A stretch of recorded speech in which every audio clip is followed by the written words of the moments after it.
Hi friends and welcome to the Easter show, जहां मैं और आप मिलकर ईस्टर की कहानी को एक्सप्लोर करेंगे। ईस्टर की कहानी के बहुत से हिस्से हैं और आज हम इस कहानी का वो हिस्सा एक्सप्लोर करेंगे जब यीशु जी उठे। और मेरे लिए ये बहुत स्पेशल हिस्सा है।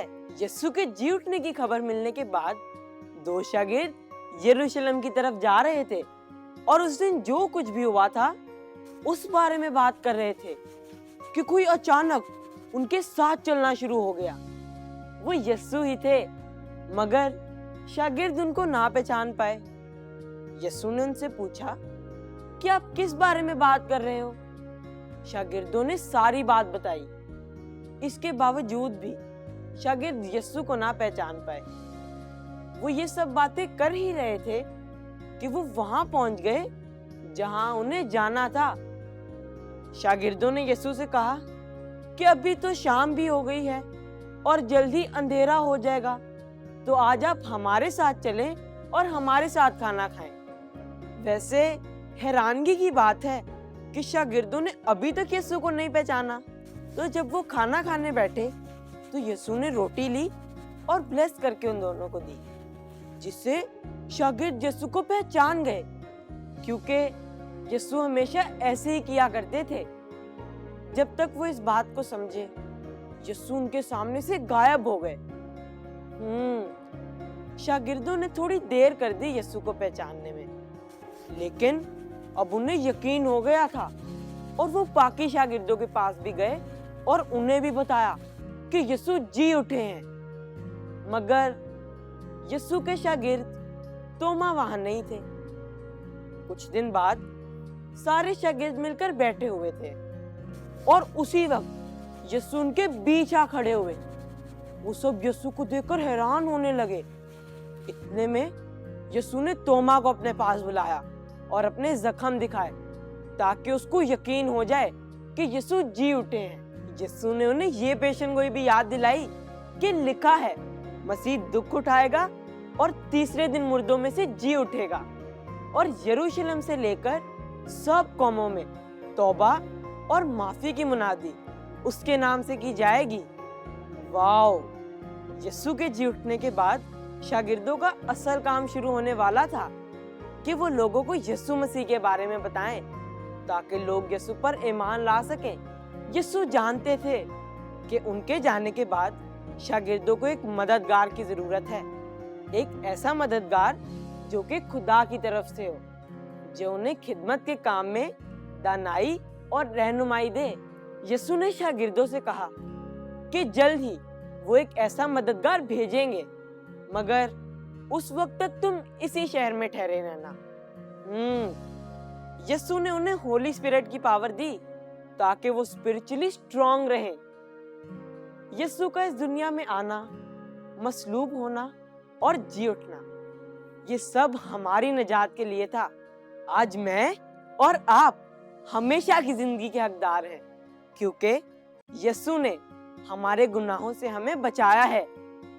मेरे लिए ईस्टर इसलिए इतना इम्पोर्टेंट है। और बेस्ट बात ये है कि होली स्पिरिट सिर्फ शागिर्दों की ही नहीं, बल्कि आज हमारी भी मदद करते हैं। तो दोस्तों, ये थी ईस्टर की कहानी, जिसमें हम खुदा के प्यार को देखते हैं। ऐसा प्यार जो और किसी ने हमसे नहीं किया, ऐसा प्यार जिसमें अपना इकलौता बेटा कुर्बान किया। फ्रेंड्स, आज भी खुदा हमें बेहद प्यार करते हैं और अपने पास बुलाते हैं। आए मेरे साथ मिलकर दुआ करें। खुदा बाप, मैं आपका शुक्र करता हूँ कि आप मुझे प्यार करते हैं। खुदा बाप, आप मुझे भी दूसरों से प्यार करना सिखाएं। आमीन। जैसा यीशु ने कहा है वैसा ही हो गया है। वो जी उठा, वो जी उठा।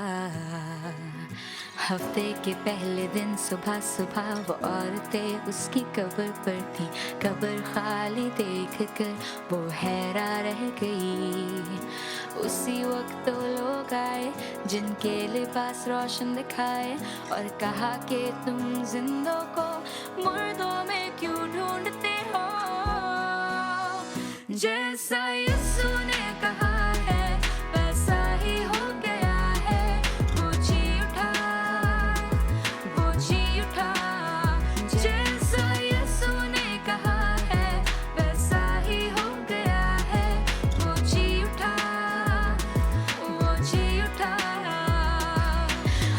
दोस्तें ये सब सुनकर उस पर यकीन ना कर पाई।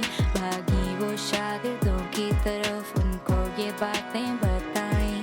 पतरस भागा कब्र की तरफ और देखा कि वो खाली है। हैरान वो रह गया और जाना कि वो जी उठा। जैसा यीशु ने कहा है वैसा ही हो गया है। वो जी उठा, वो जी उठा। जैसा यीशु ने कहा है वैसा ही हो गया है। वो जी उठा, वो जी उठा। यीशु आया अपने शागिर्दों के पास और देखकर ये सब शागिर्द हुए हैरान। लिखा है मसीह दुख उठाएगा और तीसरे दिन मृतों से जी उठेगा। और ऐसा ही हुआ। बैतनिया के बाहर गया और अपने हाथ उठाकर उसने सबको बरकत दी। और जब वो ये सब कर रहा था तो देखो आसमान पर वो जिंदा उठाया गया। जैसा यीशु ने कहा है वैसा ही हो गया है। वो जी उठा, वो जी उठा। जैसा यीशु ने कहा है वैसा ही हो गया है। वो जी उठा, वो जी उठा। जैसा यीशु ने कहा है वैसा ही हो गया है। वो जी उठा, वो जी उठा। जैसा यीशु ने कहा है वैसा ही हो गया है। वो जी उठा, वो जी उठा। Hi friends and welcome to craft Kari. Craft Kari जहां आप सीखते हैं कुछ न्यू एंड एक्साइटिंग क्राफ्ट बनाना। दोस्तों, यीशु के जी उठने के बाद उन्होंने अपने शागिर्दों को एक खास मददगार के बारे में बताया। तो क्यों ना आज हम कुछ ऐसा बनाएं जो हमें इस खास मददगार के बारे में याद दिलाए। आज हम बनाएंगे ये डव। इसको बनाने के लिए हमें चाहिए एक white foaming sheet, scissors, newspaper, straws, glue, wire cutter, flexible wire, orange paper and cotton. इसके अलावा हम यूज़ करेंगे masking tape and some tissue papers. सबसे पहले हमने एक न्यूज़पेपर लेना है और उसको फाड़ के उसके 2 छोटे छोटे बॉल्स बनाने हैं।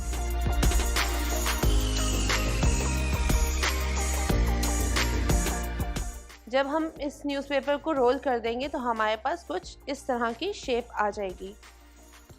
जब हमारे पास एक स्ट्रक्चर आ जाएगा फिर हम मास्किंग टेप के साथ इन दोनों बॉल्स को जोड़ देंगे। तो ये हमारे पास एक बर्ड का बॉडी का स्ट्रक्चर आ गया है।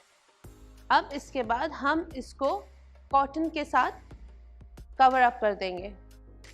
अब हम ग्लू की मदद से इसके ऊपर कॉटन स्टिक कर देंगे।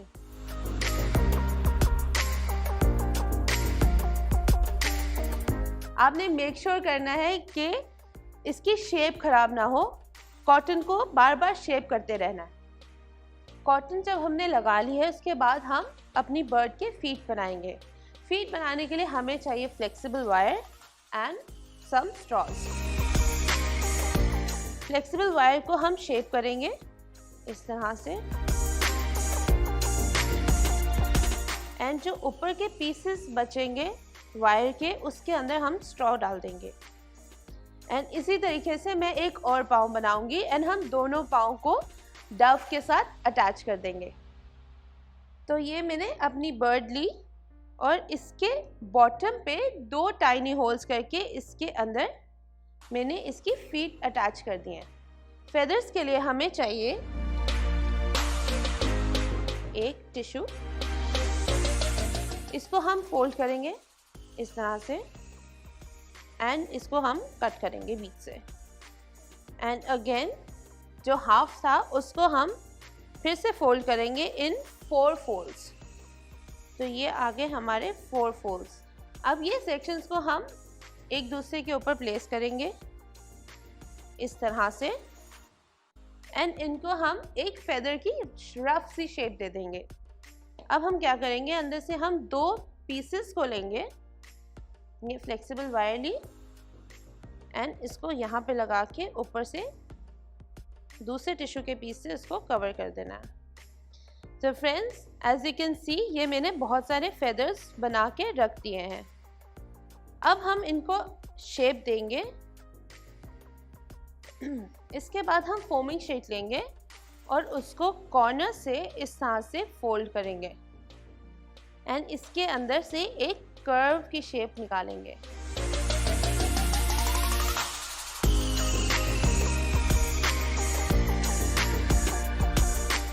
ये हमने सारे फेदर्स इस तरह से स्टिक कर दिए हैं एंड अब हम इसको अपनी बर्ड के साथ अटैच करेंगे।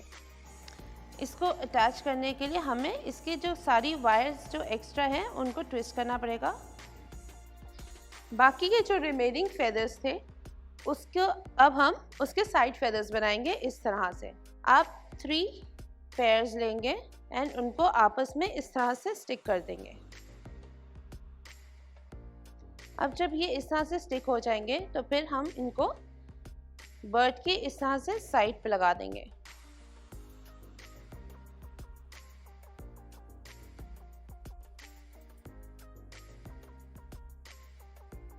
तो दोस्तों, फाइनली हमारी डव रेडी है। आप देख सकते हैं कि मैंने एक पेपर से सिंपली एक कोन की शेप बनाई है और यहाँ पे स्टिक कर दी है।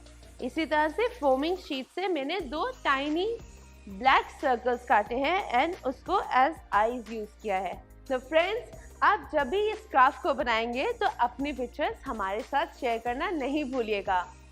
वी होप आपने ये शो बहुत एंजॉय किया होगा। Good bye.